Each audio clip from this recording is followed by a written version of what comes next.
com você, meu irmão. Olá, meus amigos e minhas amigas, estou no meu canal para estar em comunhão de fé, de esperança e de amor e unidos em oração. Você reza em casa e eu rezo na minha, e juntos formamos uma inteira união de oração, de reza conjunta. Por isso, acolhendo a Trindade Santa, digamos em nome do Pai, do Filho e do Espírito Santo. Amém. Estamos aí no final de semana, no qual a gente lembra a coleta da evangelização missionária.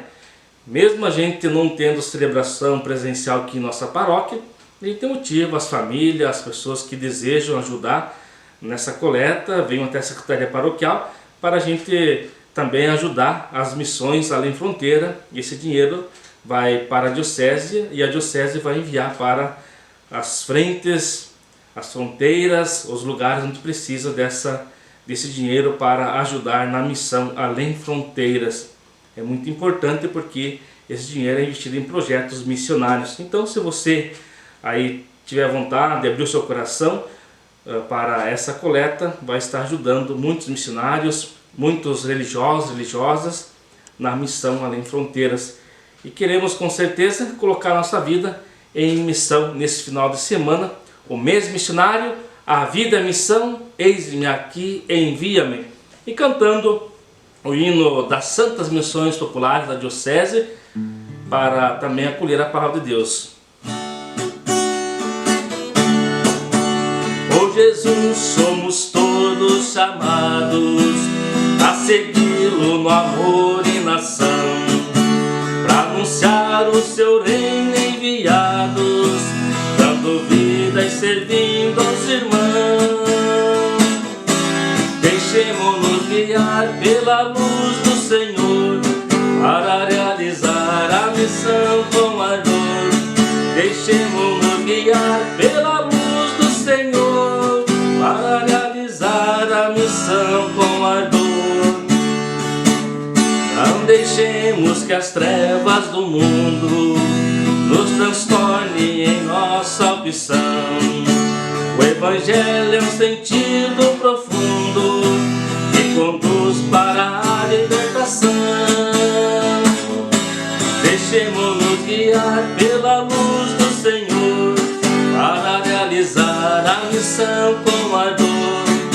Deixemo-nos guiar pela luz do Senhor, para realizar a missão com ardor. O Evangelho de hoje é de Lucas, capítulo 12, versículos 8 a 12. O Senhor esteja convosco e Ele está no meio de nós. Proclamação do Evangelho de Jesus Cristo segundo Lucas. Glória a vós, Senhor. E aqui diz assim: Eu digo a vocês, todo aquele que der testemunho de mim diante dos homens, o Filho do Homem também dará testemunho dele diante dos anjos de Deus. Mas aquele que renegar diante dos homens será renegado diante dos anjos de Deus. Todo aquele que disser alguma coisa contra o Filho do Homem será perdoado, mas quem blasfemar contra o Espírito Santo não será perdoado.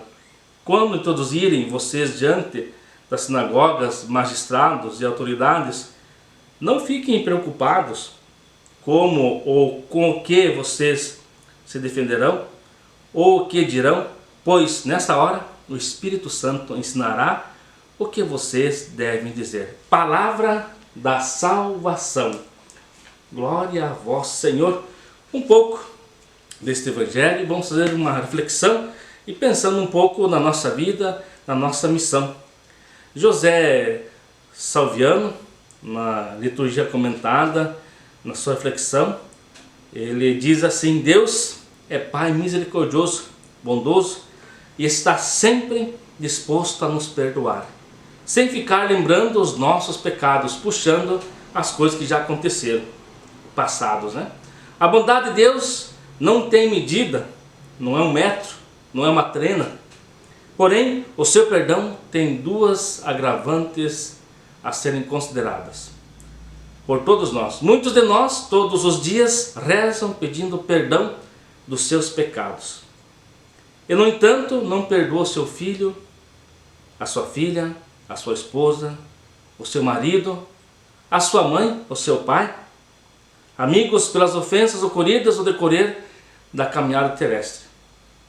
Viver é enfrentar os problemas. Não adianta a gente, sempre digo, a gente sair da nossa comunidade porque tem problema, porque tem dificuldade, e ir para outra achando que não vai ter problemas. Pode não ter aqueles que você teve aqui, mas pode ter outros maiores. Ou sair da sua vizinhança porque tem problemas.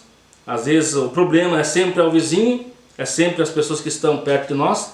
Às vezes nunca é nós o problema. E a gente vai para outro lugar e o problema continua. Às vezes o problema está com a gente. Então não adianta mudar, mas precisamos perdoar, se reconciliar. Este é o maior deles, né? Enfrentar os problemas, a dificuldade. Lidar com certeza as diferenças entre nós. Jesus nos ensina como resolver isso. É pelo perdão diário que conseguimos dar continuidade ao relacionamento fraterno e amoroso entre nós e os demais irmãos e irmãs. Portanto, tomemos cuidado com o nosso palavreado, principalmente lá na roda dos amigos. Ou, às vezes, tu diz uma coisa e sai outra totalmente diferente. Por isso, na roda dos amigos, cuidado. Entre um copo de cerveja, de vinho e tantos outros, né? Entre outros. Não digo que não é bom. É bom na boa medida, calcada e sacudida, né? Demais, às vezes sai coisas. Então, às vezes na roda da cerveja, do vinho, da vodka, de uma caipira, às vezes, quando se ingere álcool demasiado, acaba falando de tudo e também de todos. Nós podemos concordar com as mais variadas críticas feitas à igreja. Parece que tudo não presta, tudo não tem jeito. As lideranças, críticas, as pastorais, aos sacramentos, aos padres. Variadas críticas feitas. E no meio de tudo isso pode surgir uma blasfêmia contra o Espírito Santo, pois afinal o capeta faz parte, com certeza, disso. Então cuidado, às vezes falamos demais e aí o Espírito Santo é uma blasfêmia contra ele, pois afinal o capeta também faz parte dessas rodinhas e de toda a conversa em que fala mal da igreja. E daqui a pouco eu, você, nós precisamos da comunidade, precisamos daquela pastoral, daquela liderança, daquele ministro, daquela ministra, daquele agente pastoral. Cuidado em falar mal das lideranças, dos sacramentos, dos padres. Tem que ser do meu jeito. É um pecado contra o Espírito Santo quando a gente blasfêmia. Devemos também tomar cuidado lá na rodinha dos amigos sobre um outro ponto que Jesus nos adverte neste evangelho, que ele diz assim: todo aquele que me confessar diante dos homens, também o Filho do Homem o confessará diante dos anjos de Deus. Mas quem me negar diante dos homens será negado diante dos anjos de Deus. Outros na rodinha de amigos falam mal da igreja e você, sem saber o que fazer, ficou calado.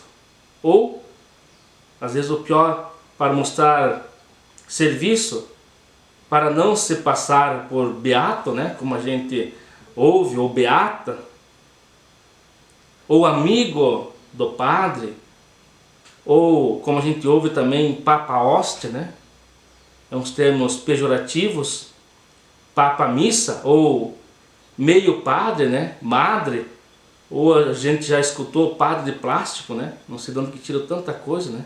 Termos pejorativos para diminuir e para falar mal da igreja. Você concordou com o que disseram? Sabe o que você fez? Você negou a Jesus diante dos homens e por isso você será negado diante do Pai. Às vezes a gente fica calado, não diz nada e ouve na maior tranquilidade. Isso foi o que Jesus disse. Ao contrário, com certeza, você contra-argumentou. dizendo que a igreja é composta de seres humanos, porém ela é assistida pelo Espírito Santo, ou simplesmente você afirmou a todos que não concorda com tais críticas, pois a igreja é a presença viva de Deus no mundo, ou disse coisa desse tipo, porque a igreja somos todos nós, a igreja é eu, é você, somos nós a igreja. A igreja não é todo esse patrimônio, não é aquela estrutura que está ali. Sem o povo, sem as lideranças, não somos igrejas. O que não pode é ficar calado ou deixar de defender a sua igreja. A igreja é você, é eu, somos nós. Então que possamos, diante disso, nos colocar a serviço, nos colocar a caminho da igreja, da comunidade cristã e fazer alguma coisa pela minha igreja, pela nossa igreja. Quando vos conduzirem diante das sinagogas, magistrados e autoridades, não fiqueis preocupados como ou com o que vos defendereis, ou com o que direis, pois nessa hora o Espírito Santo vos ensinará o que deveis dizer. Que Deus te abençoe, em nome do Pai, do Filho e do Espírito Santo. Amém. Agora é tempo de ser igreja. Agora é tempo de ser igreja, caminhar